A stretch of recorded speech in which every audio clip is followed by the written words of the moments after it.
satu hadis yang dikeluarkan oleh Imam Ibnu Majah dan lainnya. Hadis ini bersumber dari dua sahabat Nabi sallallahu alaihi wasallam.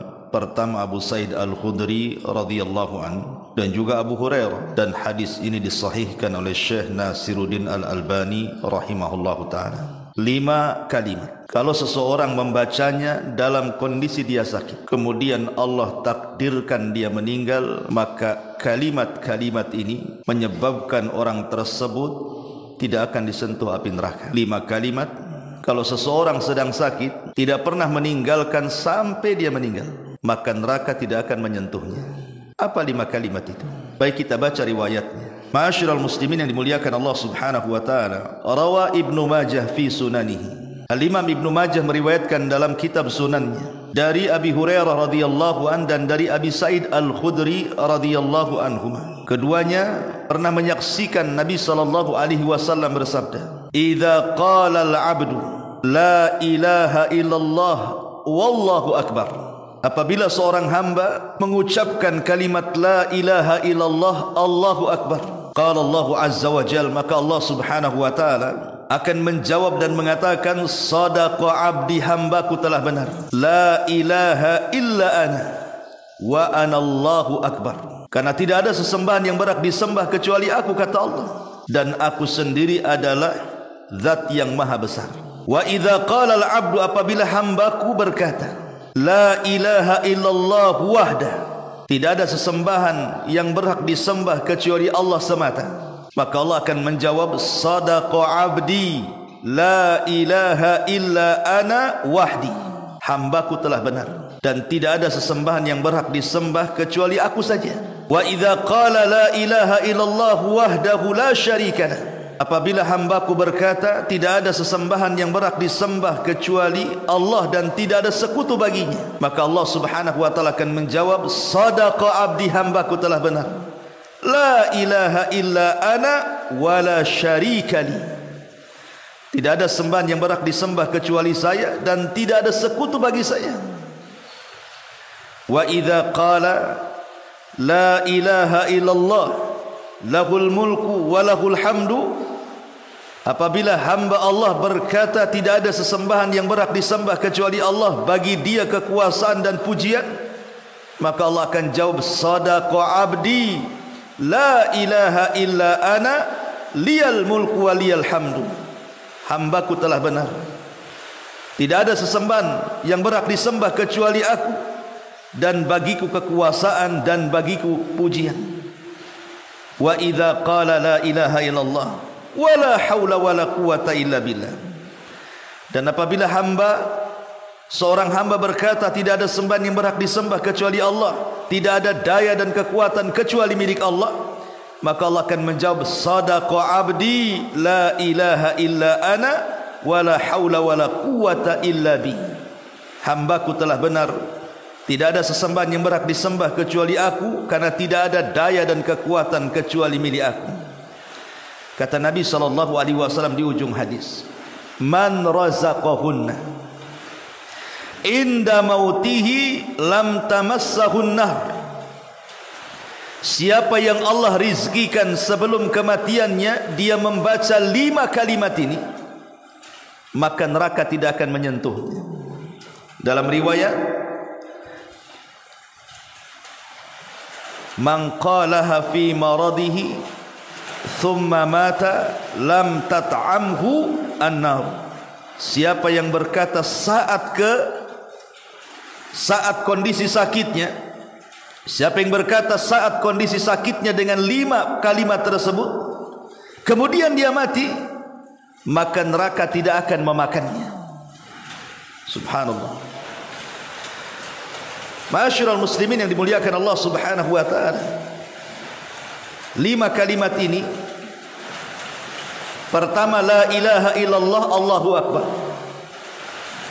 yang kedua la ilaha illallah wahdah, yang ketiga la ilaha illallah la syarikalah, yang keempat la ilaha illallah lahul mulku wa lahul hamdu, dan yang terakhir la ilaha illallah wala haula wala quwata illa billah. Al-Imam Ibn Utsaimin rahimahullahu ta'ala, beliau mengatakan hendaklah seseorang dianjurkan untuk membaca 5 kalimat ini.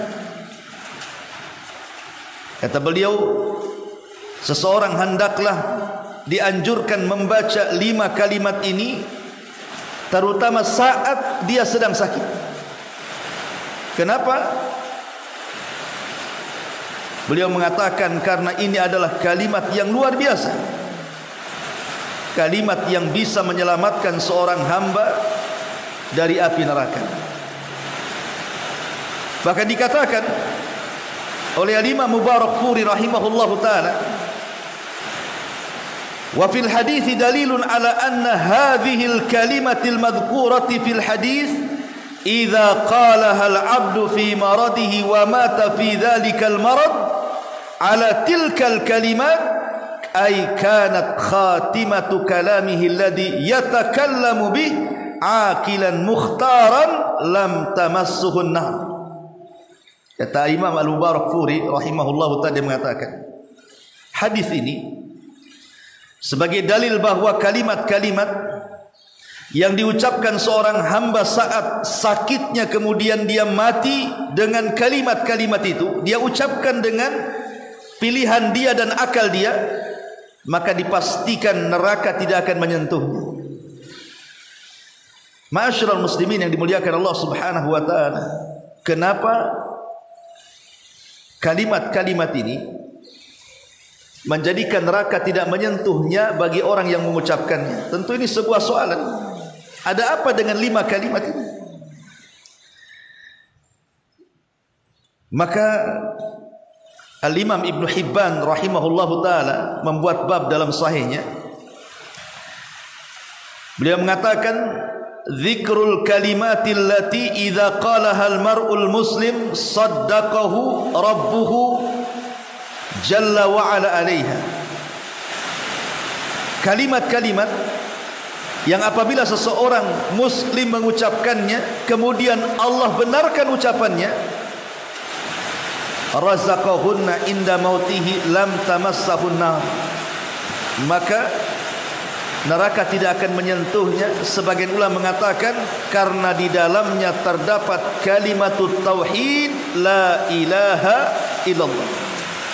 Itu yang menjadikan kalimat ini menjadi ajaib, dan orang yang mengucapkannya tidak akan disentuh api neraka karena di dalamnya ada kalimat la ilaha illallah, kalimatut tauhid. Dari Shaddad ibn Aus dan Ubadah ibn Samit radhiyallahu anhu, satu hari Nabi SAW pernah kumpul bersama para sahabat. Kemudian Nabi SAW mengatakan, hal fikum gharib, apakah di antara kalian ada orang asing? Maksudnya ada ahli kitab. Maka sahabat mengatakan, la ya Rasulullah, tidak wahai Rasul, di sini tidak ada ahli kitab. Maka Nabi SAW memerintahkan untuk menutup pintu supaya jangan diketahui orang. Kemudian Rasul mengatakan, irfa'u aydiyakum, angkatlah tangan-tangan kalian, wa qulu la ilaha illallah, kemudian ucapkan kalimat la ilaha illallah. Kemudian kami pun para sahabat mengangkat tangan kami seperti ini, kemudian mengucapkan la ilaha illallah. Kata Nabi SAW,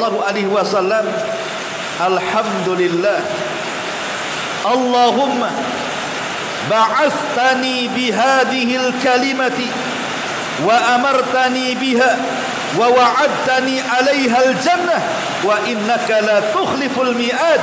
Thumma qala abshiru fa inna Allah 'azza wa jalla qad ghafara Allahu lakum. Segala puja dan puji hanya milik Allah. Ya Allah, Engkau telah mengutusku dengan kalimat-kalimat ini.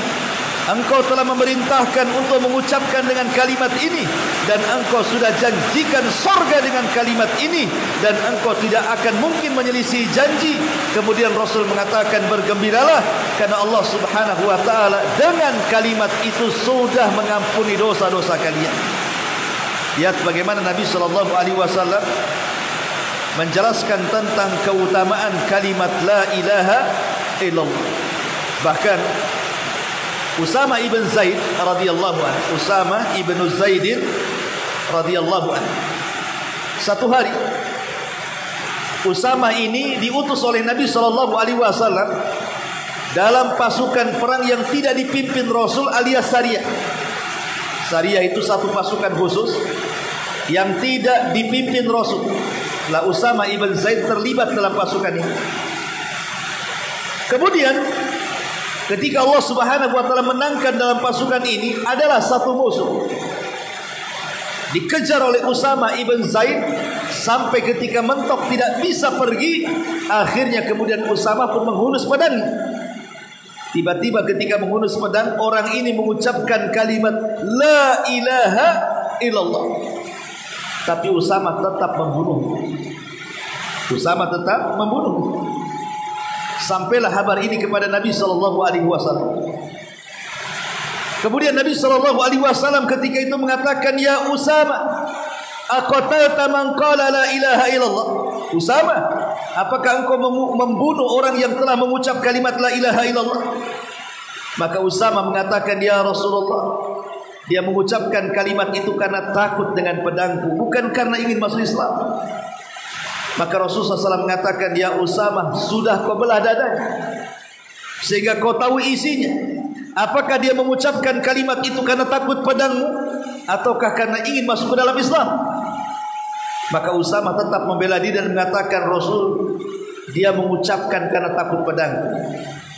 Tapi Rasul mengatakan, tidak wahai Usama, engkau sudah membunuh orang yang mengucapkan kalimat la ilaha illallah. Ya Usama, kaifa tasna bi la ilaha illallah idza ja'at yaumal qiyamah. Wahai Usama, apa yang akan kau pertanggungjawabkan dengan la ilaha illallah apabila datang kelak pada hari kiamat dan mengadu kepada Allah dan mengatakan, ya Rabb, orang ini sudah membunuh orang yang telah mengucapkan kalimat la ilaha illallah. Kira-kira apa yang akan kau hadapkan di hadapan Allah Subhanahu wa taala? Lihat bagaimana Nabi SAW marah kepada Usama karena dia membunuh orang yang sudah mengucapkan kalimat la ilaha illallah. Padahal konteks Usama membunuh orang ini dalam peperangan. Bisa saja musuh itu mengucapkan kalimat itu karena penipuan, supaya selamat dan tidak dibunuh. Tetapi Islam itu hanya melihat zahirnya mengucapkan kalimat la ilaha illallah, berarti halal darahnya untuk ditumpahkan. Ma'asyiral muslimin yang dimuliakan Allah Subhanahu wa taala, bahkan Nabi SAW mengatakan dalam hadis Hudzaifah bin Yaman radhiyallahu anhu, yudrasul Islam kama yudrasu washu thawbi hatta la yadri ma siyamun wala salatun wala nusukun wala sadaqatun wa yusra alal kitabi fi lailatin fala yabqa fil ardi minhu ayat. Kata Nabi SAW lewat hadis Hudzaifah bin Yaman, Islam ini akan tergerus di akhir zaman, sehingga tidak ada Islam kecuali namanya saja. Orang sudah tidak kenal solat, orang sudah tidak kenal puasa, orang sudah tidak kenal kurban, orang sudah tidak kenal sedekah, sampai kelak pada satu malam, kata Rasul, Al-Quran akan diangkat dan tidak ada tersisa satu ayat pun di permukaan bumi. Kemudian Hudzaifah bin Yaman ditanya oleh seorang sahabat, ya Hudzaifah, kalau manusia kala itu sudah tidak mengenal apa itu solat, apa itu puasa, apa itu sedekah, apa itu kurban, apa itu ibadah, lalu apa yang mereka hafal dari Islam? Maka Hudzaifah bin Yaman mengatakan, yang mereka hafal kalimatul la ilaha illallah. Itu pun diucapkan orang-orang yang sudah tua di antara mereka, anak-anak muda sudah tidak kenal. Tetapi mereka mengucapkan kalimat itu di akhir zaman bukan karena paham, tidak sama sekali. Mereka mengucapkan kalimat itu karena mereka pernah mendengar nenek moyang mereka mengucapkannya, maka mereka pun mengucapkannya.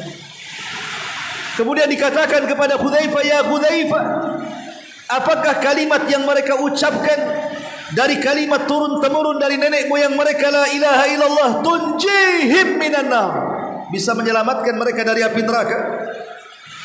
Hudzaifah tadi sampai mengatakan, ya tunjihim minan nar, tunjihim minan nar. Kalimat itu bisa menyelamatkan mereka dari api neraka. Kalimat itu bisa menyelamatkan mereka dari api neraka. Padahal mereka mengucapkannya bukan karena pengetahuan, hanya karena ucapan turun-temurun dari nenek moyang mereka, tapi karena ketika itu Islam sudah tergerus dan tidak meninggalkan kecuali nama. Al-Quran sudah diangkat, tidak kenal solat, puasa, zakat, haji dan ibadah yang lainnya. Hanya kalimat itulah yang mereka bisa ucapkan. Itu pun karena turun-temurun ucapannya, dan hanya diucapkan orang tua mereka. Tetapi itu pun sudah mencukupkan mereka dari azab Allah, dan mereka diselamatkan dari api neraka. Subhanallah. Ini menunjukkan apa?